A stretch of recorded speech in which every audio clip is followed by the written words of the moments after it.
기독교는 참 말의 종교인데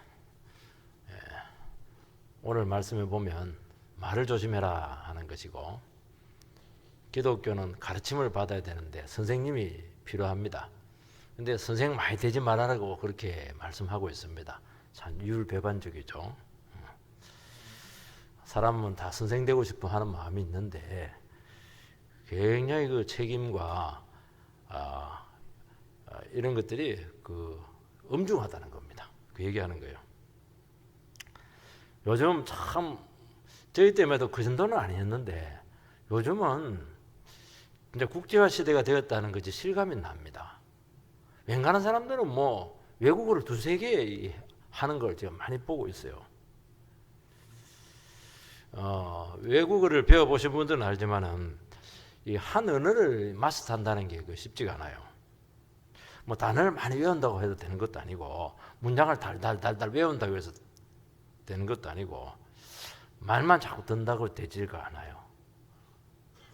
왜냐하면 이 언어라고 하는 것은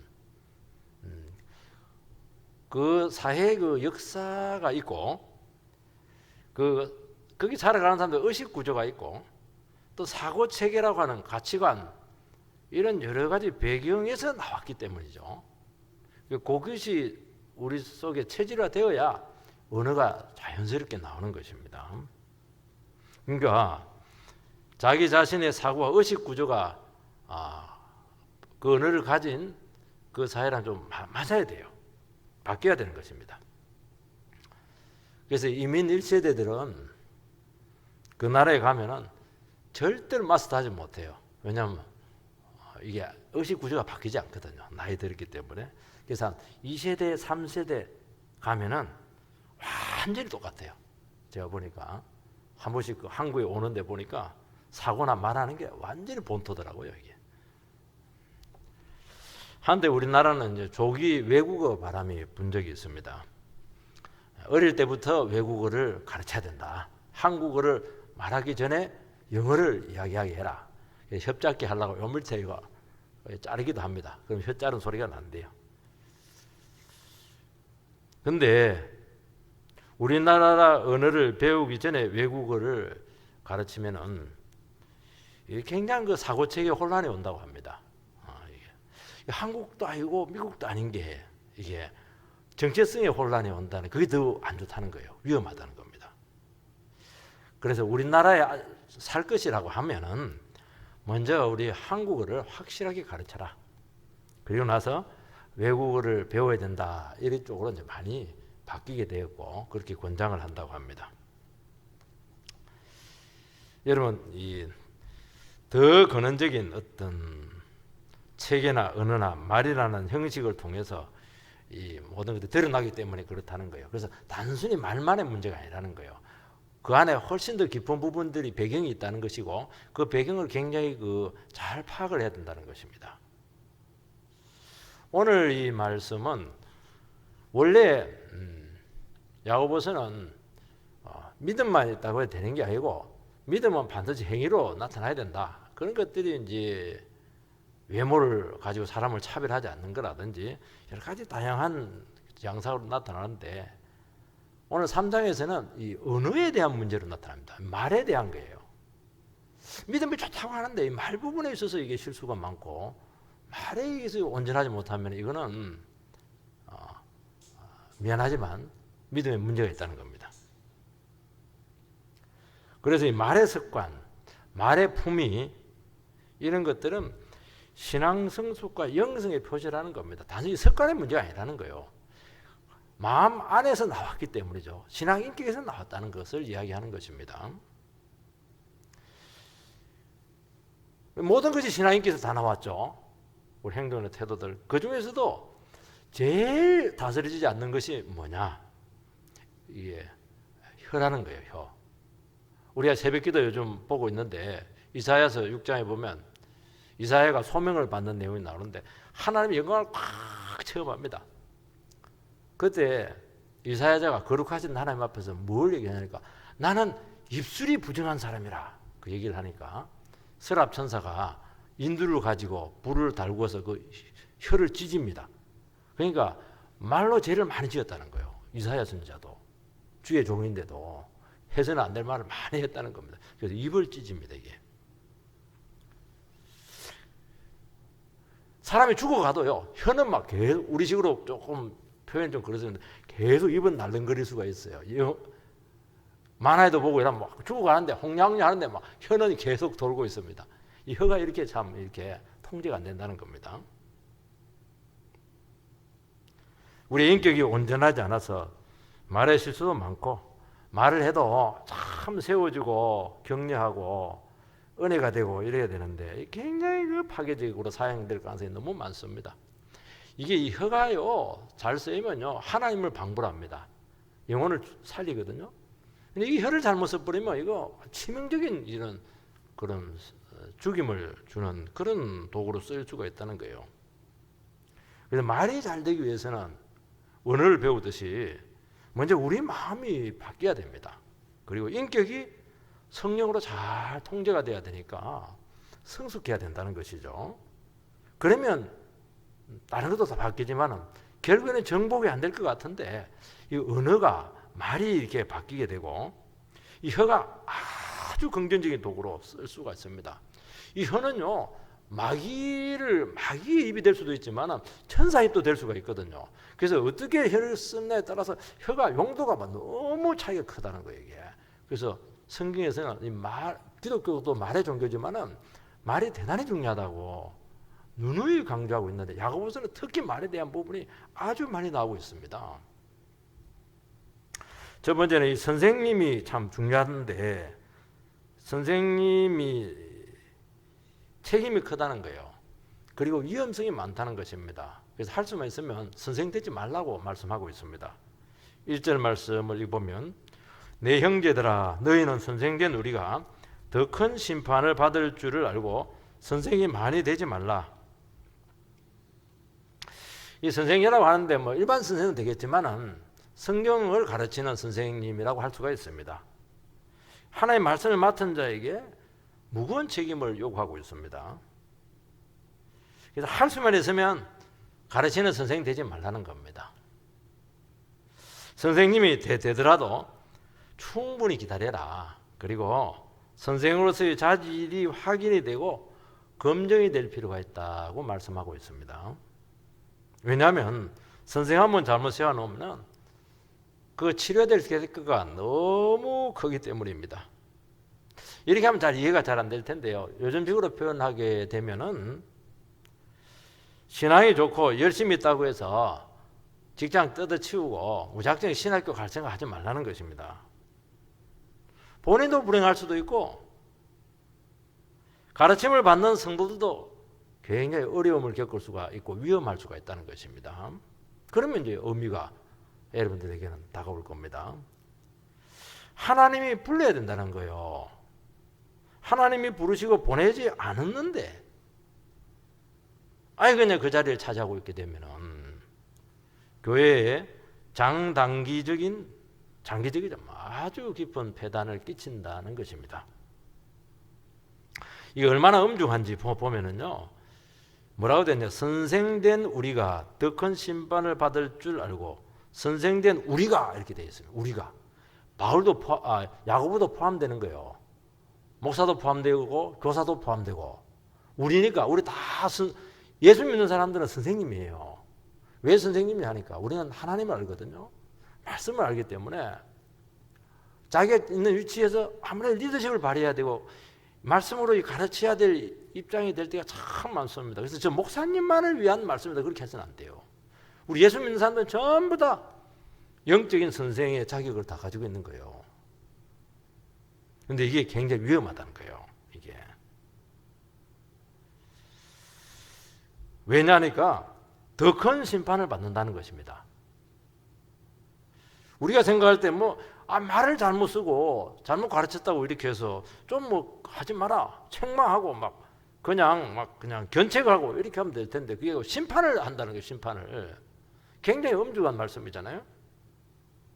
선생이 아니었으면은 심판 안 받아도 되는데 괜히 가르치는 자가 되는 바람에 구원은 그냥 심판을 받는다는 것입니다. 이 정도로 엄중하게 다루고 있다는 것이죠. 왜냐하면 우리가 다루고 있는 것은 세상의 지식이 아니에요. 뭐 처세술 같은 게 아니거든요. 영적인 문제라는 거예요. 영적인 것은 눈에 안 보이는 겁니다. 그래서 문제는 눈에 안 보이지만 영적인 것은 영혼을 죽였다 살렸다 할 수가 있고, 잘못하면 이게 치명적인 인생을 어떻게 좌지우지할 수 있기 때문에 굉장히 위험하다는 것입니다. 영적인 것에 대해서. 여러분, 기독교는 가르침의 종교입니다. 어느 종교보다도 가르침이 많습니다. 그런데 그 가르침이 자기 자신을 더 엄격한 표준의 심판대 위에 올려놔야 된다는 것입니다. 이 가르침 그것에 의해서 가르치는 순간 그 가르침한 그 사람은 자기가 가르친 것을 자택에서 엄격하게 기준에 의해서 주님께서 이것을 판단하겠다는 것을 말씀하고 있는 것입니다. 사람들은 다 이 마음속에 가르치려고 하는 욕망들이 다 있습니다. 이 최고의 이게 어쩌면 인간이 가지고 있는 최고의 것 같아요. 지위를 가진들, 물질을 가진들, 그것도 참 좋고 귀하지만은요, 합법적으로 다른 사람에게 영향을 미칠 수 있는 것은 가르치는 자의 위치에 있을 때입니다. 이것은 가르친다는 것 자체가 이미 권위가 있는 거예요. 권위가 생긴 겁니다. 그리고 가르치는 자의 위치에 있다는 것 자체가 벌써 영향력을 끼치고 있다는 것을 이야기하는 것입니다. 이 가르침이라는 게 그렇게 중요한 거예요. 그래서 기독교는 가르침을 굉장히 중요하게 여겨야 되고, 함부로 가르치지 못하게 해야 되고, 이 가르침에 대해서 엄격한 기준을 가지고 있어야 된다는 것을 말씀하고 있습니다. 강대상은 가르치는 자리인데 굉장히 중요하다는 거예요. 이게 일반 선생님들은 지식을 가르치면 되지만은 그 안에서는 성경을 가르쳐야 되는데, 마음과 영혼과 인생에 결정적인 영향을 주게 된다는 것입니다. 제가 하는 어떤 분의 고백이에요. 이분은 왜 굉장히 목회의 길을 가다 안 가더라고요. 왜 그만두냐 이렇게 하니까, 자기가 전도사 때인데 설교를 한번 했는데 내가 봐도 좀 문제가 있는데, 그 설교가 성도님들이 거기에 대해서 굉장히 예민하게 반응하더라는 거예요. 이게 그래서 이 책임감 때문에 내가 이 감당하지 못하겠다 이래서 진짜 사역자의 길을 포기했어요. 또한 어떤 여자 선생님인데, 선생님 된 건 아니에요. 이 감수성이 어린 영혼들, 때묻지 않은 영혼들에게 내가 하는 말과 행동들이 그들의 인생에 절대적인 영향력을 미쳐주기 때문에 나는 그 책임을 지지 않겠다. 그래서 교사의 길을 나는 안 가겠다. 그렇게 하시는 분들이 있는 것은 이 가르치는 것이 얼마나 엄중한가 하는 것을 스스로 이 사람들이 깨달았기 때문에 그렇게 한다는 것입니다. 여러분, 선생이 되려고 할 때 우리는 얼마든지 잘못된 동기를 가지고 임할 수가 있습니다. 다 우리는 가르치려고 하는 욕구가 있죠. 피교육생보다는 가르치려고 하는 욕구가 있는 거예요. 그래서 이 욕구를 채우고 싶어 하는 마음이 있다는 것입니다. 왜냐하면 이거는 가르친다는 것 자체는 자기를 가장 잘 나타낼 수가 있고, 또 자연스럽게 주장할 수가 있고, 그리고 급을 달리할 수가 있다는 거예요. 그리고 가르치는 자리는 딱 드러나게 되어 있습니다. 지금 벌써 제가 드러나잖아요. 벌써 강대상에 서 있다는 것 자체가 벌써 드러나는 거예요. 나는 혼자 이야기하는데 성도님들께서는 듣고 있잖아요. 신학을 하는 사람들 중에서 일반 직장으로 만족하지 못하는 경우가 참 많습니다. 신학을 하시는 분들은 다 버리고 신학했다 그렇게 하는데, 또 뒤집어서 이야기하면은 이걸로 만족이 안 되는 거예요. 이게 영혼을 가르치고 싶고 정말 물론 가치가 있는 일이지만은 그런 욕구는 없는가? 어쩌면 별나다고 할 수가 있는 것입니다. 이런 경우는 가르치는 자의 특권이나 영광만 생각을 했지, 그 가르침이 되기 위해서 치료해야 될 그 대가가 얼마나 엄중한지, 그 영적인 책임이 얼마나 큰지에 대한 고민을 제대로 하지 않았기 때문에 이런 현상이 온다는 것입니다. 그래서 할 수만 했으면 선생 되지 말라고 한 이유는 여기 있다는 거예요. 미루라는 거예요. 자꾸 미루라는 거예요, 이게. 나중에 뚝 하고 나서 후회를 하는 경우가 참 많거든요. 왜냐하니까 가르치는 것은 그만큼 가르침의 대가를 지불한 사람만이 가르침의 자격을 주는 거거든요. 하나님께서 인정을 해줘야 되는데 그게 쉬운 게 아니거든요. 쉬운 게 아니거든요. 그래서 소명에 대해 자꾸 흔들리는 거예요, 이게. 그래서 나중에는 직업인이 될 가능성이 굉장히 많습니다. 여러분, 선생은 도덕적으로나 지적으로 어떤 당면한 문제들, 사안들에 대해서 판단을 끊임없이 내리는 직임을 가지고 있습니다. 비교하고 평가하고 비평하고, 이게 이제 선생님들의 그 똑똑함이고, 때로는 이런 것들이 굉장히 신랄하게 이렇게 그걸 잘해야 선생을 잘하는 겁니다. 그래서 삶의 방식을 가르쳐야 되고 원리를 가르치게 되는데, 문제는 그걸 그대로 따라하지 않거나 말을 듣지 않으면은 막 비판하게 돼요. 다 보이니까, 다 드러나니까 그 뜻대로 안 되고 이렇게 막 정죄를 할 가능성이 참 많다는 겁니다. 선생이 안 됐으면 그렇게 안 할 가능성이 많거든요. 그 선생이니까 쟤는 저러면 안 돼, 저거는 걸러 먹었어, 이런 식으로 될 가능성이 참 많다는 거예요, 이게. 그리고 선생이 되어버리면 나는 선생이니까, 나는 수준에 올라왔으니까 끊임없이 내 자신이 부족하고 또 배워야 될 존재라는 것을 쉽게 잊어버리게 된다는 것입니다.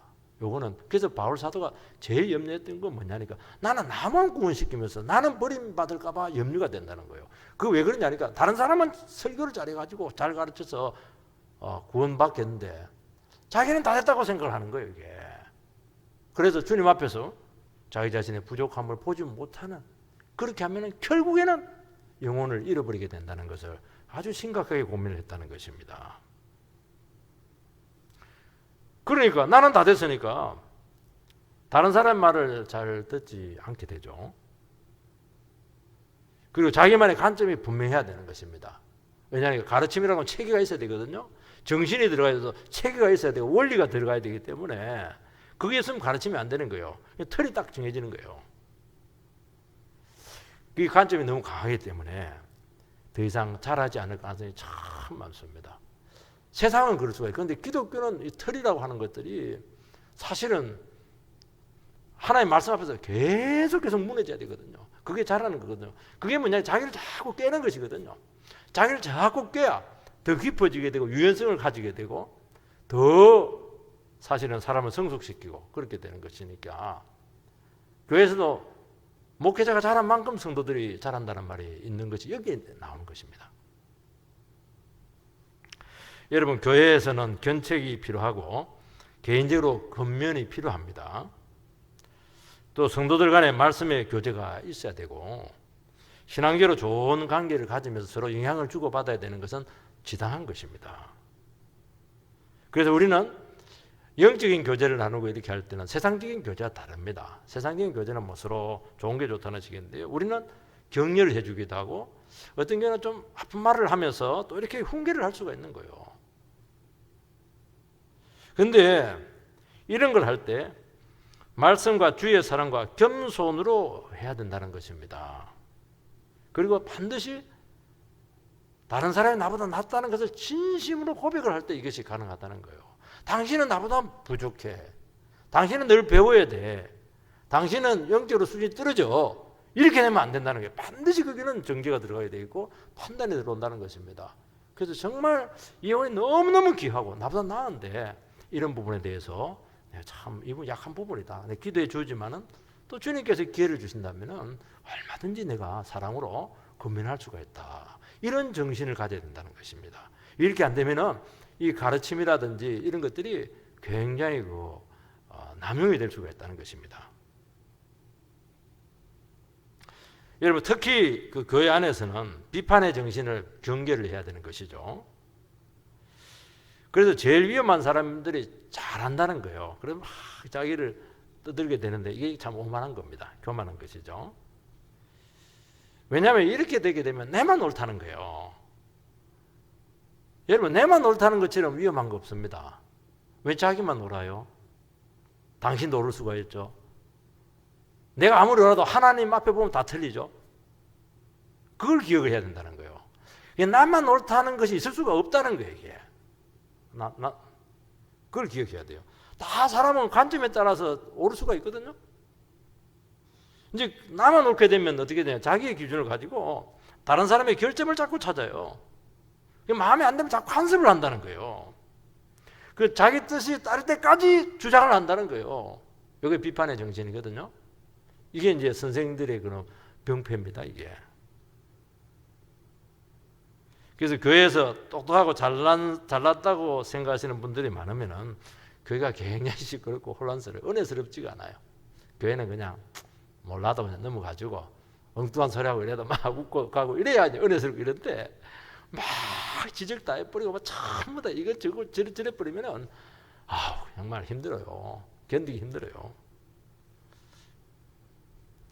왜 그러냐니까 내가 똑똑하고 내가 옳다는 것인데 이거는 굉장히 고자세적인 자세거든요. 자세가 또 틀린 거예요. 예수 믿는 사람들은 고자세적인 자세가 섬기는 자세가 돼야 되는데 도우려고 하는 자세가 돼야 되는데 이건 굉장히 우월감에서 나왔다는 거예요. 이게. 우리는 각자 모르는 것이 많고 영적으로 자라야 되고 날마다 내 자신을 십자가 앞에 내려놓아야 된다는 것을 잊어버리고 있게 그걸 알아야 된다는 것입니다. 그래서 정말 한 번씩 그 좋은 충고를 하고 나서도요. 상대방이 원해서 참 권면을 하고 나서도 또 내가 집에 와서 보면 내가 참 주님 앞에서 나는 이럴 자격이 없는데 후회될 때가 많고 또 회개해야 될 것이 많다는 거예요. 여러분 자기를 자랑하고 높이고 주장하는 마음이 없는가 하는 것을 우리로 하여금 오늘 이 시간 점검하도록 요청하고 있습니다. 정말 영혼을 위한 것인지 하나님의 영광을 위한 것인지 정말 내가 하는 이 모든 것들이 주님의 뜻에 부합한 것인지 교회를 세우고 하나 되게 하는 것인지 끊임없이 말씀 앞에서 우리 자신들을 점검을 해야 된다는 거예요. 내가 내 기질을 하는 것은 아닌지 내 속에 분노를 하는 것은 아닌지 아니 열등감으로 하는 것은 아닌지 너무나 많은 한마디 말이 오고 가고 또 가르침이 오고 갈 때 이런 수많은 요소들이 우리에게 있기 때문에 이것은 누가 가르쳐준다고 되지를 않아요. 기도하면서 성령님 안에서 내 모습을 보게 해달라. 그렇게 할 때 이 문제가 드러난다는 것입니다. 여러분 성숙은 하루아침에 되지 않습니다. 그래서 너무 일찍 가르치려고 하는 열정이 앞서면 시행착오를 많이 할 가능성이 많습니다. 저는 지금도 과거에 막 그렇게 가르치고 싶어요. 설교하고 싶어요. 그렇게 했는데 정말 지금 생각해도 얼굴이 화끈거릴 때가 너무 많습니다. 왜냐하면 내가 알고 있는 작은 부분을 자꾸 전부라고 생각을 하는 거예요. 그럼 내가 좀 알고 있는 것을 막 반드시 써먹어야 돼요. 못 써먹으면 안 돼요. 왜냐하면 내가 알고 있으니까. 다른 사람을 가르쳐야 되니까. 그건 다 독이 든 건데 따듬지지 않은 것이거든요. 교회도 마찬가지예요. 어떤 데는 이 프로그램을 해야 된다. 또 이 훈련을 해야 된다. 이렇게 하는데 이거는 미국에서 했기 때문에 막 굉장히 선진적이다. 이렇게 하는데 그것도 한 작은 부분입니다.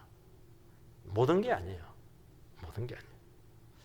역시 사람이 자라고 풍성해지는 것은 훈련이나 어떤 프로그램으로 되지 않고 말씀 앞에 은혜 받고 끊임없이 자기 자신을 십자가에 드리면서 진정한 변화를 통해서 오는 것입니다.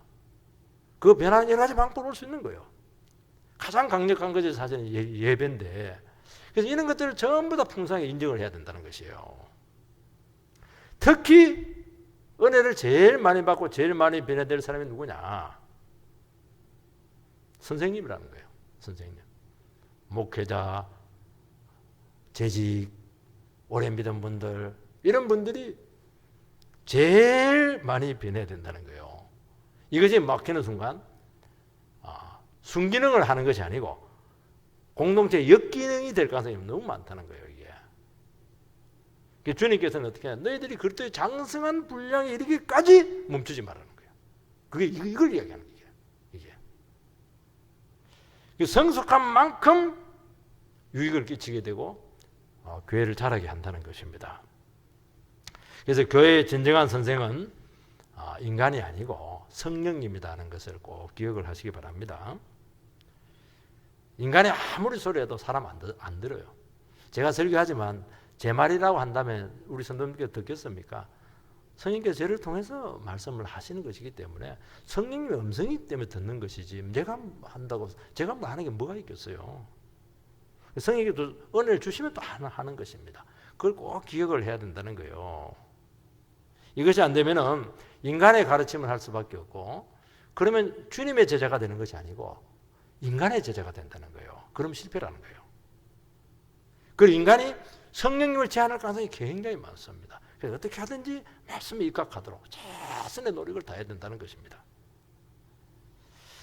무엇보다 선생님은 남을 가르치면서 그것이 자기 자신의 신앙 수준이라고 착각을 할 가능성이 참 많아요.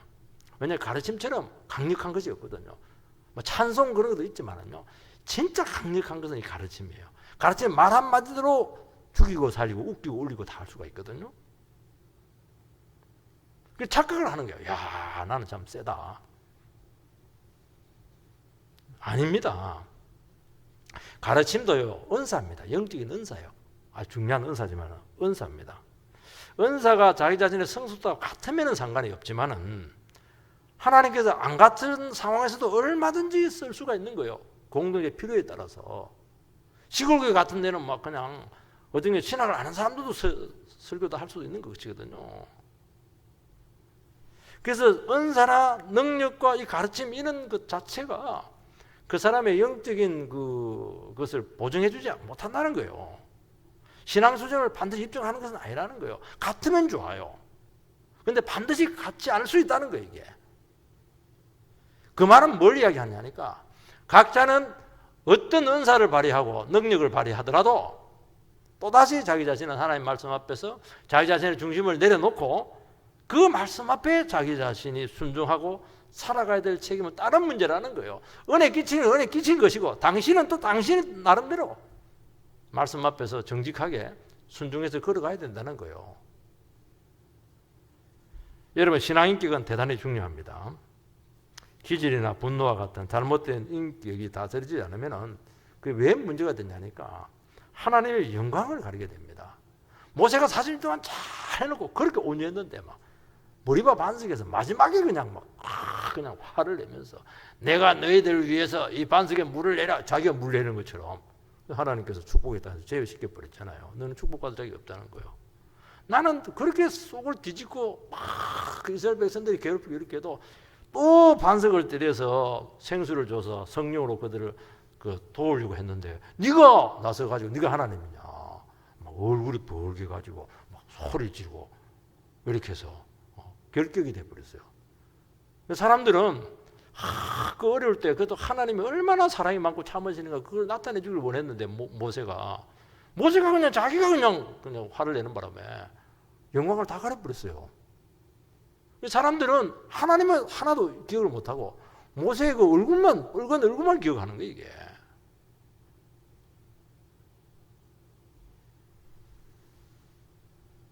그래서 선생님들은 인격적으로 잘 자라서 어떻게 하든지 성령 충만하고 주님의 몸이 되어야 그 가르침의 진정성이 확보가 된다는 것입니다. 두 번째는 이 말에 실수가 없어야 됩니다.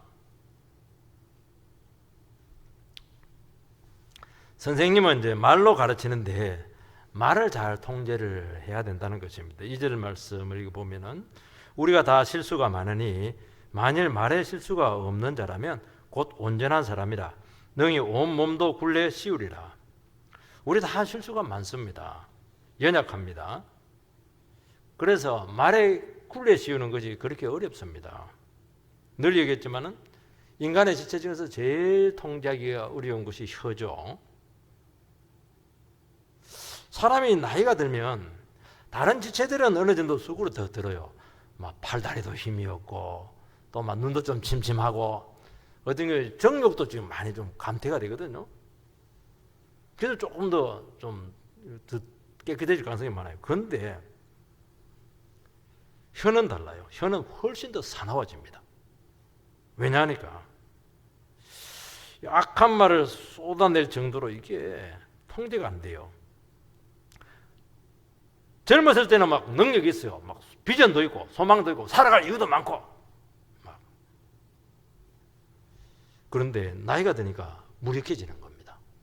그리고 좌절감이 자꾸 생기고 안 되고 자꾸 막 약해지고 그걸 느끼는 거예요. 자기가 대접 못 받고 이런 것들이 느껴지거든요. 그러면 어떻게 되냐, 혀로 이걸 이제 커버를 하는 거예요. 강한 표현, 혀로 섭섭한 말들 이런 것들 막 혀가 그냥 이게 맹위를 떨칩니다.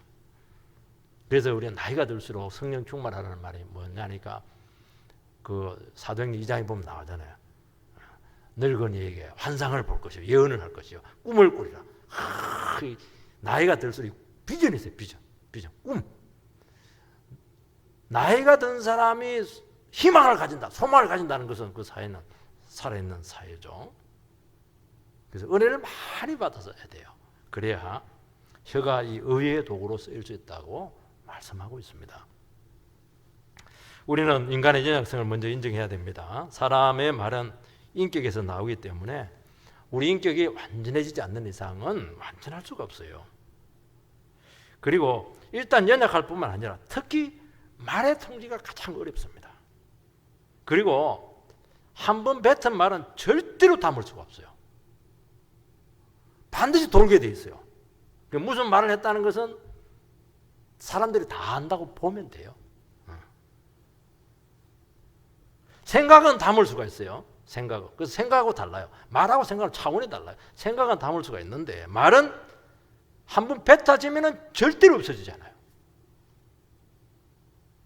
이것을 우리가 안다면은 잘난 척하거나 좀 헐뜯는다, 악담이나 이런 것들을 할 수만 있으면 상가는 게 좋고, 말은 안 하면 안 할수록 좋다는 거예요. 저를 가르치는 그 목사님은 늘 그래요. 교회에서 한 90% 이상은 아무리 하고 싶어도 하지 말라는 거예요. 하지 말라는 거예요. 그게 자기가 목회를 해보고 신앙생활을 해보니까 그게 딱 맞더라는 거예요. 말은 안 할수록 좋다는 거예요. 해버리면은 이게 담을 수가 없거든요.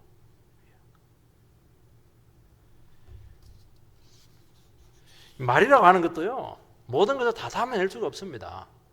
이게 말 안 하고 있으면 뭐 모르니까 상관없죠. 그리고 다른 사람의 실수를 대해서 너그러울 수가 있어요. 이거 연약하다는 걸 알기 때문에 나도 연약하잖아요. 다른 사람의 그 말 실수에 대해서 얼마든지 우리가 이해하고 넘어갈 수 있는 폭이 넓어진다는 거예요. 그래서 연약하다는 거예요. 완전하지 않다는 거예요. 내가 모든 것을 다 아는 것 아니잖아요. 내가 말을 했지만은 잘못 전달될 때 참 많거든요. 오해 소지도, 오해를 많이 받기도 하는 거예요. 내 진위가 다를 수 있는 것이거든요. 그걸 너무나 많이 겪었잖아요. 연약하다는 거예요, 사람은. 그러면 다른 사람에 대해서도 얼마든지 그럴 수 있는 여지를 두는 거예요. 저 사람은 지금은 상태가 안 좋아서 저런 말을 했지. 원래 본심은 그렇지가 않아. 기도해 줘야지. 성령 충만하도록, 빨리 침체에서 벗어나도록 도와줘야지. 이런 식으로 나간다는 거예요. 이게 굉장히 중요하다는 거예요. 나도 틀릴 수 있다는 것을 알기 때문에 내가 옳다는 주장을 절대로 섣불리 하지 않습니다. 그리고 어떻게 합니까? 모호하고 어려울수록 기도하면서 무엇보다 하나님 앞에 나와서 말씀으로 자꾸 더 배우려고 해요. 깨우침을 달라고, 인생의 깊이를 달라고 그렇게 하는 것입니다. 그리고 신앙이 자랄수록 특징이 하나가 있는데 내가 모르는 것이 점점 많다는 것을 깨닫게 돼요. 그러니까 사람이 신중해지는 것입니다. 얼마 전에 인지학자들의 그 결론이 보니까 보도가 되었어요. 사람의 말이나 이 사고 능력은 60이 되어도 감소하지 않는다고 합니다. 지금까지는 안 그랬거든요. 30대 막 이럴 때 청년 때가 제일 머리가 반짝반짝 한다고 했는데 안 그렇다는 거예요. 60까지 전혀 퇴보가 없대요. 젊은 사람들은 단지 행동 반응 속도가 굉장히 빠르다는 거예요. 나이가 들면 그게 좀 느리다는 거예요. 반응 속도가 좀 느리다는 거예요. 그래서 인지 능력이나 이런 사고 능력은 절대로 감소되지 않는다예요. 근데 나이 드신 분들이 느린 이유는 신중하기 때문이다 하는 거예요. 생각을 많이 하기 때문이고 고려하는 요소가 많기 때문이고 분별력은 훨씬 더 낮다는 거예요. 여러분, 인간의 사상이 가장 무르익을 때가 언제냐면은 50대 중반, 60대 초반. 제 나이 또래가 어찌 보면은 인생적으로는 제일 그 사상적으로 무르익을 때입니다. 이게. 그래서 문제를 더 깊이 보게 되고 드러나지 않는 이면을 파악할 수 있는 통찰력을 가지게 된다는 것입니다. 이것이 지혜죠. 지혜가 충만해지는 것입니다. 인간의 죄는 뭐냐?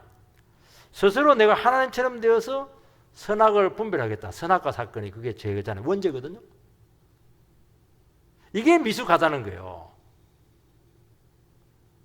성숙하면 어떻게 하냐? 선악은 내가 판단 못한다. 선악은 하나님께 있다. 그래서 판단을 하나님께 맡기는 모습으로 그게 믿음이라는 거예요. 우리는 안 그렇거든. 내가 하나님 자꾸 돼가지고 내가 옳고 그러면 자꾸 얘기하려고 그래요. 그거는 미숙한 거래요. 그게 아담과 하와가 했던 것이거든요. 내 인생은 내 거니까 내가 옳고 그름을 판단해서 내 나름대로 인생을 살겠다는 게 죄잖아요. 그래 하지 말라는 거예요. 옳고 그러면 하나님께 있다는 거예요. 그걸 인정을 하고 맡기는 믿음을 가지라는 거예요. 이게. 여러분 그거 굉장히 중요해요. 참 안 되거든요. 이게. 그게 자꾸 미숙한 모습이 나타나는 게 이게. 그래서 함부로 나서서 다른 사람 앞에서 선생이 되려고 하지 말라는 겁니다. 선생을 자꾸 주장할 수밖에 없거든요. 이게. 그래서 타인의 연약성을 동정을 하고 부드러운 자세를 이렇게 가지라는 거예요. 왜냐하면 판단을 하나님께 자꾸 맡기라는 거예요. 믿음으로 맡기라는 거예요. 저는 요즘 설교 후에 2가지 지적을 자꾸 받습니다. 아내로부터. 당신이 왜 설교할 때 딱 보면 안다고 그 얘기하냐고. 성도들 왜 불안하게 만드냐고 막 그렇게 얘기하기도 하고. 강한 표현 좀 제발 좀 쓰지 말라고. 경상도 사람이고 이러니까 더 강한 표현이 센가 봐요. 듣고 보니까 맞아요. 내 말도 이게 순화될 필요가 있다는 생각을 합니다. 기도합니다. 제가 지금. 딱 보면 안다 이러니까 그럼 얼마나 성도님들이 저를 가까이 할 때 좀 힘들겠습니까? 나의 그 강한 표현이 기질이 될 수가 있고 자칫 성령님께서 하시려고 하는 말씀이나 가마를 가릴 수가 있겠구나. 말씀이 말씀하게 해야지. 네가 왜 말하려고 하느냐. 그걸 제가 받아들이기로 했습니다. 여러분 말에 실수가 없어야 온전한 자가 된다고 말씀합니다. 말은 잘못하면 실수할 수 있어요. 마음을 상하게 하기도 하고. 죄는 이 손보다 훨씬 입이 빨라요. 여러분 그래서 혀가 통제가 되면 이 사람은 성숙한 사람이에요. 말을 들어보면은 이 성숙함이 잘 드러납니다. 여러분 혀가 다스려지면은 다른 많은 몸의 지체들이 있는데 이것은 거의 길들여졌다고 볼 수가 있습니다. 사람은 말하는 대로 움직이거든요.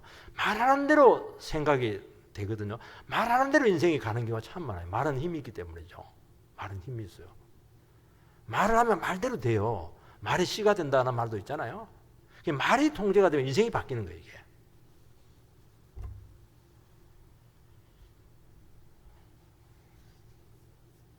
그래서 우리 중심과 인격이 다듬어져야 됩니다. 그리고 내 안에 다스려지지 않는 제 능력을 항상 인식을 해야 된다고 말씀하고 있어요. 그리고 스스로 고칠 수 없다는 것도 고백하라는 것입니다. 그래서 우리의 죄가 씻겨져서 깨끗해야 은혜 생활이 가능한 것이죠. 이것이 말의 경건의 핵심이에요. 그때 성령님이 우리 안에 내주하게 되고 우리 심령에 질서가 생기면서 하나님과의 바른 관계에서 모든 현상들을 볼 수 있게 된다는 것입니다. 요한복음 15장 7절 말씀을 띄워주시기 바랍니다. 같이 읽겠습니다. 시작. 너희가 내 안에 거하고 내 말이 너희 안에 거하면 무엇이든지 원하는 대로 구하라. 그리하면 이루리라. 주님과 우리가 하나가 될 때 주님이 내 안에 거하시고 내가 주님 안에 거하게 될 때 하나가 됐다는 거잖아요. 주님하고. 그때 내 말이 너희 안에 거한다는 거예요. 그게 뭐야? 말씀이 우리 안에 살아서 움직인다는 거예요. 내 인생을 끌고 가는 것이 하나님의 말씀이라는 거예요. 그때 무슨 일이 생깁니까? 원하는 대로 구하라. 그리하면 이루리라. 말이 그렇게 힘이 있다는 거예요. 이게. 여러분 내 주님의 마음이 딱 되잖아요. 말씀이 내 안에 살아있잖아요. 내 인격이 말씀으로 지배되잖아요. 기도한 대로 기도도 아니야. 말하는 대로 된다는 거예요. 원하는 대로 다 이루어진다는 거예요. 그 말이 그렇게 힘이 있다니까요. 주님과 우리가 하나 될 때, 말씀이 우리 안에 살아있을 때, 그때 제대로 말이 바른 기능의 역할을 한다는 것입니다. 그리고 영혼을 살리고 우리가 하는 말의 신실성이 확보가 되는 거예요. 말했는데 안 되면 그거는 거짓말이잖아요. 주님께서는 말한 대로 원하는 대로 해주겠다는 거예요. 그게 신실성이잖아요. 말의 신뢰성이잖아요. 주님이 우리 안에 거하시도록 말씀이 우리를 꽉 지배하도록 그렇게 하시기 바랍니다. 우리 마음은 중립적이지 않아요. 죄와 마귀와 정욕과 우상에 사로잡혀 있기 때문에 정말 성령 충만하기 힘듭니다. 그래서 여러분들께서 지금부터 뭘 해야 되냐? 하나님의 말씀으로 씨름을 하시기 바랍니다. 말씀은 주님의 마음이고 인생의 본질을 보게 하고 문제를 피상적으로 보지 않고 하나님의 관점에서 영적으로 보게 하는 그런 아주 놀라운 기능을 하고 있습니다. 말씀만이 우리를 변화시키고 우리를 깨끗하게 한다는 거예요. 그때 우리 사고가 분명해지고 생각이 모호하지가 않아요. 그리고 바르고 살리는 의사 전달 기능이 막 살아나기 시작하는 거예요.